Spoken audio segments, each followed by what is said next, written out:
فرمایا کرتے تھے، اور تفسیروں کے اندر وہ واقعہ بھی بکثرت ملتا ہے کہ جب آپ کے بیٹے قابیل نے حابیل کو قتل کیا تھا تو اس وقت آپ کعبہ کے طواف کے لیے گئے ہوئے تھے کہ پیچھے سے اس کو موقع ملا اور اس نے اپنے بھائی کو قتل کر دیا۔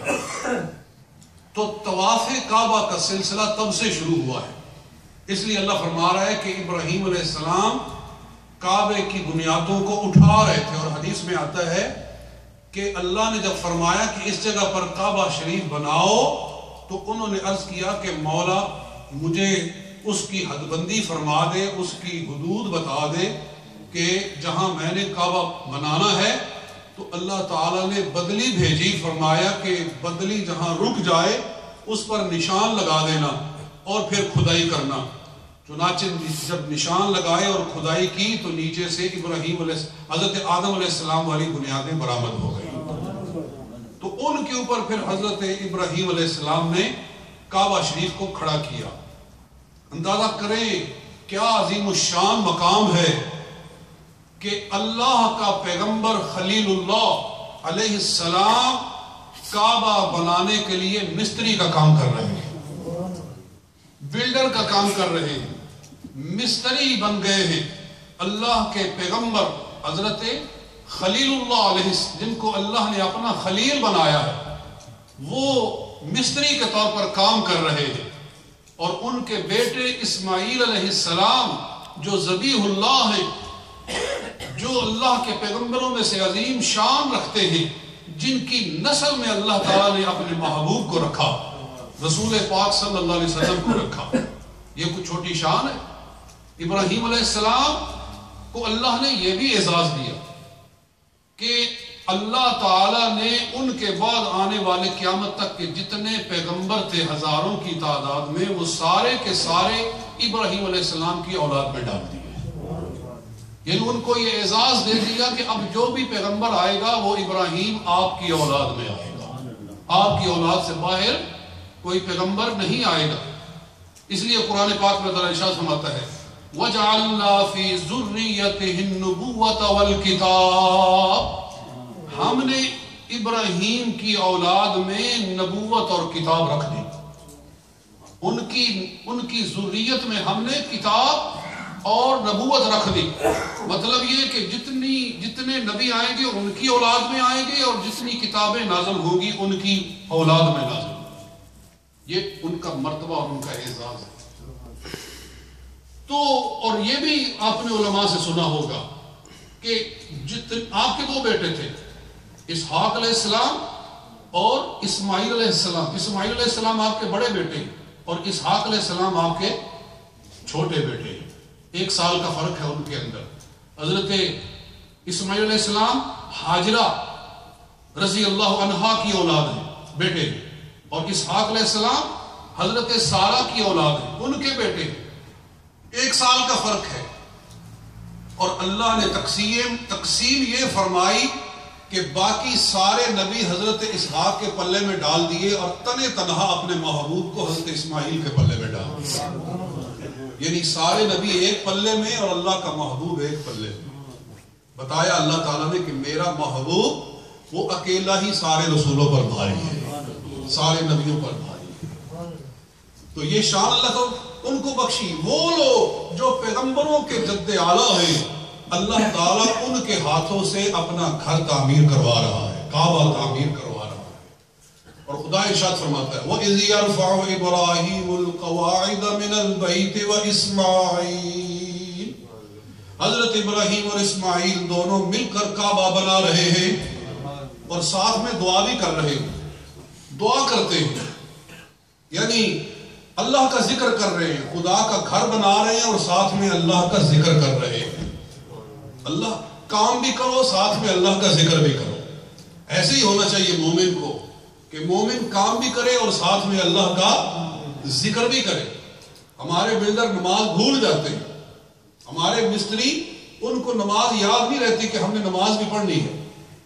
بھئی اللہ کا دیا ہوا ضرور حاصل کرو، مگر خدا کے فرض کو مت بھولو، اللہ کی جو تمہارے اوپر ڈیوٹی ہے اس کو بھی یاد رکھو، ساتھ میں رکھو۔ اور جن کو اللہ توفیق دیتا ہے وہ ساتھ میں نماز بھی پڑھ لیتے ہیں. پڑھنے والے پڑھتے ہیں. خدا بندے کو توفیق، بندہ ارادہ کرے تو خدا توفیق بھی دیتا ہے. بہرحال وہ دعا کر رہے ہیں، کہتے ہیں ربنا تقبل منا انک انت السمیع العلیم. یا اللہ ہماری محنت کو قبول فرما، ہماری محنت کو اپنی بارگاہ میں قبول فرما. یعنی یہ سبق دے رہے ہیں کہ بندے کو اپنے عمل پہ ناز نہیں کرنا چاہیے، بندے کو اس کی رحمت پہ نظر رکھنی چاہیے کہ میں جو نمازیں ادا کر رہا ہوں، میں جو روزے رکھ رہا ہوں، میں جو صدقے کر رہا ہوں، یہ اللہ ہی چاہے تو منظور فرمائے، چاہے تو منظور نہ فرمائے. بندے کو نمازیں پڑھ کے کوئی ناز نہیں کہ میں نے بڑا کام کیا، میں نے بڑا تیر مار دیا. نہیں، یہ رب العالمین نے توفیق دی ہے تو تو نے کیا ہے. اگر ذرا بھی تیرے دل میں تکبر آیا تو سارا کچھ رائے گاؤں ہو جائے گا، ختم ہو جائے گا. تو کہہ رہے ہیں ربنا تقبل منا انک انت السمیع العلیم. اور پھر کہتے ہیں ربنا واجعلنا مسلمین لک ومن ذریتنا امة مسلمة لک. اے اللہ ہمیں بھی اپنا فرما بردار بنا اور ہماری اولاد کو بھی بنا. ومن ذریتنا امة مسلمة لک. اے اللہ ہماری اولاد میں تیرے آگے جھکنے والی ایک نسل بنے. ان کو یہ تو پتا تھا کہ ہماری اولاد ساری کی ساری سیدھی نہیں رہنے والی. اللہ پیغمبروں کو علم دیتا ہے، مگر انہوں نے کہا یا اللہ سارے گمراہ نہ ہو جائیں، ہماری اولاد میں ایک قوم تجھے یاد کرنے والی اور تیرے آگے جھکنے والی ضرور رہے، سارے نہ گمراہ ہو جائیں. اللہ نے ان کی دعا کو قبول فرمایا. چنانچہ اسماعیل علیہ السلام کی نسل میں مکہ کے اندر ہمیشہ کوئی نہ کوئی اللہ پر ایمان رکھنے والا بندہ موجود رہا. اگرچہ اکثریت گمراہ ہو گئی، مکے والے اکثر و بیشتر بت پرست ہو گئے، دین کو چھوڑ گئے، مگر ابراہیم علیہ السلام کی دعا اللہ تعالیٰ نے قبول فرمائی اور ان کی نسل میں ایک لڑی ایمان والی ضرور چلتی رہی، ایک لڑی چلتی ہی رہی. اور اس لیے قرآن پاک میں ایک جگہ اللہ تعالیٰ یوں بھی ارشاد فرماتا ہے کہ ہم نے ان کی ذریت میں کلمہ طیبہ رکھا. ایک قرآن پاک کی آیت ہے، اس کا مطلب ہے کہ ہم نے کلمہ ان کی ذریت میں رکھا. اور یہ وہی نسل تھی جس نسل میں سرکار تشریف لانے والے تھے، نبی اکرم صلی اللہ علیہ وسلم تشریف لانے والے تھے. یہ نسل ایمان والی چلتی ہے. بہرحال دوستو، یہ اللہ تعالیٰ نے وہ منظر بیان فرمایا، ارشاد فرمایا ربنا وبعث فیہم رسولا منہم. اے اللہ اسی مکہ کے لوگوں میں اپنا آخری رسول بھی مبعوث فرما، یتلو علیہم آیاتک، جو لوگوں کو قرآن پڑھ کر سکھائے، وَيُعَلِّمُهُمُ الْكِتَابَ وَالْحِكْمَةَ وَيُزَكِّيهِمْ إِنَّكَ أَنْتَ الْعَزِيزُ الْحَكِيمُ.